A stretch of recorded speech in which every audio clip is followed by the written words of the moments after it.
Amilajide Paris of MakeCinematicMusic.com, and today we're going to talk about how to learn orchestration, or a few ways to learn orchestration.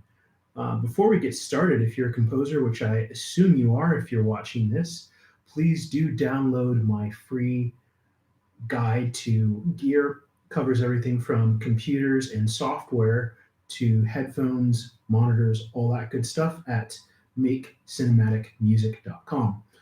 Okay, let's jump into things. So here are my ideas about how you can approach learning orchestration. First of all, you need to start with the basics and learn instrumentation first.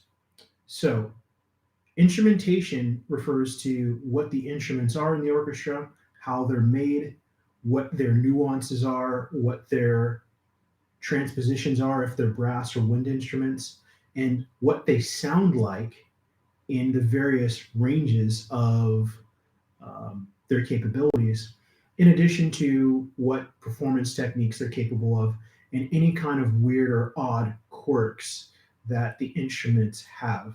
So really, until you get to know the individual instruments of the orchestra, the orchestration aspect of it, which is actually putting everything together and composing, is going to be pretty daunting for you.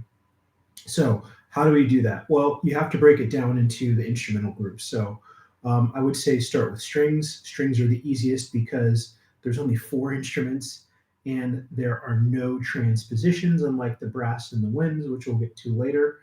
But the strings do have the widest number of techniques, of performance techniques, and therefore the range of techniques that you're going to need to learn for the strings is the greatest of any in the orchestra. Once you get a handle on the strings, you can move on to either winds or brass. Doesn't matter. I would say start with the winds. The winds are a little bit trickier because there's the greatest number of instruments in the orchestra, and they all sound very, very different. There's a lot of extensions, whether they be upper or lower extensions. For example, there's probably at least 6 different instruments in the flute family alone that extend the range below and above the standard flute. Like I said before, lots of transpositions, so you can kind of pick your poison whether you want to get familiarized with transpositions with the winds or with the brass. I think winds are the way to go because there's such a large number of instruments. That's a really great opportunity to get your mind wrapped around the concept of transpositions. If you don't know what transpositions are, I'll have to cover that in another video. But yeah, the winds are going to be probably the trickiest, and they're going to take time to learn. Flashcards can be your friend.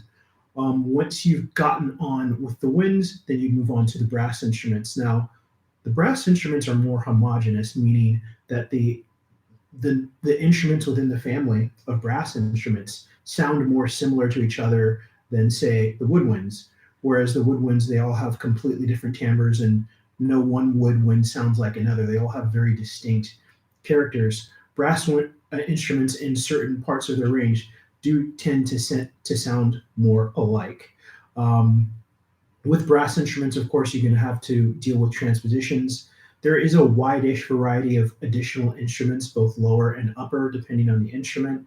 And there's also a variety of mutes, which give some additional performance techniques and timbres that you have to remember. Once you've gotten through strings, winds, and brass, which are the big 3, you can move on to percussion. Percussion is kind of like the topping that doesn't tend to be the basis for any orchestration, but something that adds flourish and nuance to your orchestration. So there's a wide variety of instruments because each instrument in the percussion family is more or less a one-trick pony. So there's a lot of instruments to remember, but the things that you need to know about them are fewer, with the exception of maybe the timpani, which is a little bit complex, and mallet instruments and tuned percussion and things like that. So that's instrumentation. What about actual orchestration? How do we learn that? So there's a few ways to approach orchestration. I'm just looking at my notes here. The first thing you want to do is learn how each section of the orchestra can function in the three major contexts. So that would be harmony, melody, and accompaniment. When it comes to harmony, know how chords are formed and what the best uses are of the instruments within a section to create chords and harmony and accompaniment patterns. Well, that's a little bit later on.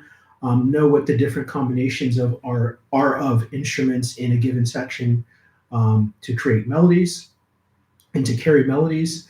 And then third, what are some typical accompaniment roles for the various members of the orchestra, or the various families of the orchestra. Then you want to learn the bread and butter orchestration and classic combinations of instruments. And of course, you're going to want to study scores and scores and scores, and then more scores.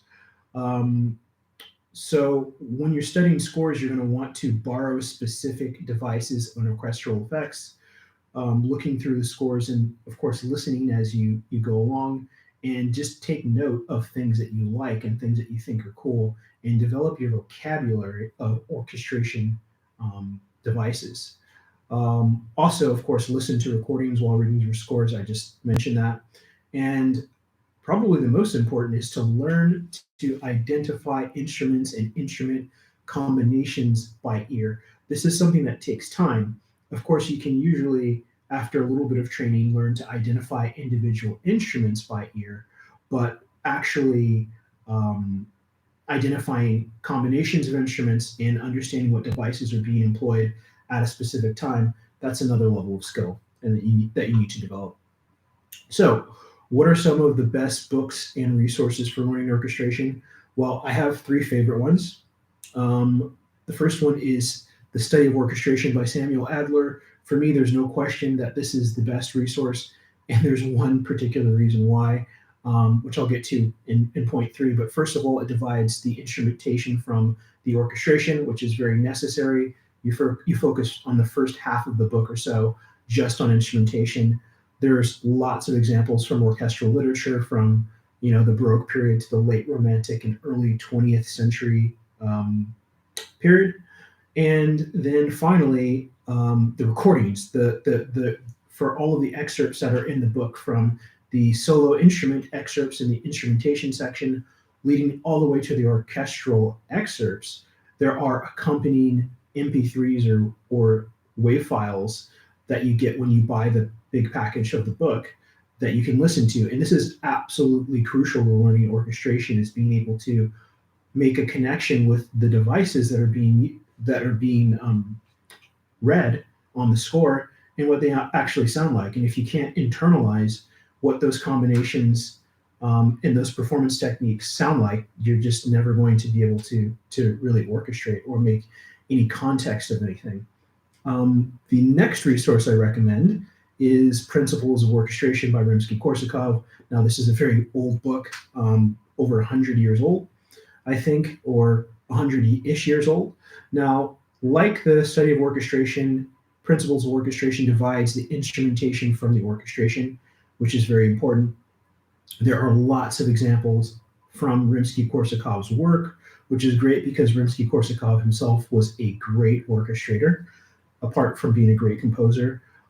Two drawbacks, though, are that the language is a little bit dated because it's translated, first of all, from Russian and from late Romantic Russian into English. And then also, despite the fact that there's lots of score examples, you're going to have to hunt and peck for the recordings, which are widely available yourself, but you're going to have to queue them up, which is something I did when I was in college and I was doing my research paper. It can be fun, but it is time consuming, but fulfilling. And then the third resource that I recommend is the Essential Dictionary of Orchestration. Now, this is a great reference for instrumentation. The title is a little bit misleading because it's not really an orchestration book, in that it doesn't really focus on orchestration in the sense of orchestration devices and the combinations of instruments. It's really a great reference guide for instrumentation, which is great for arrangers and orchestrators and composers, because as you're composing, you are going to want to have an easy reference. And this book is really small. I don't have one now because I gave it away. I gave my copy away, but it's a really great handy reference to have around anytime that you want to look up characteristics of an instrument or an instrument's range, or just something that you're not sure of that you didn't commit to memory. So those are the basics on how I recommend to learn orchestration. Obviously, orchestration is a big subject, and I can go on a much longer video about that, but that should get you moving in the right direction.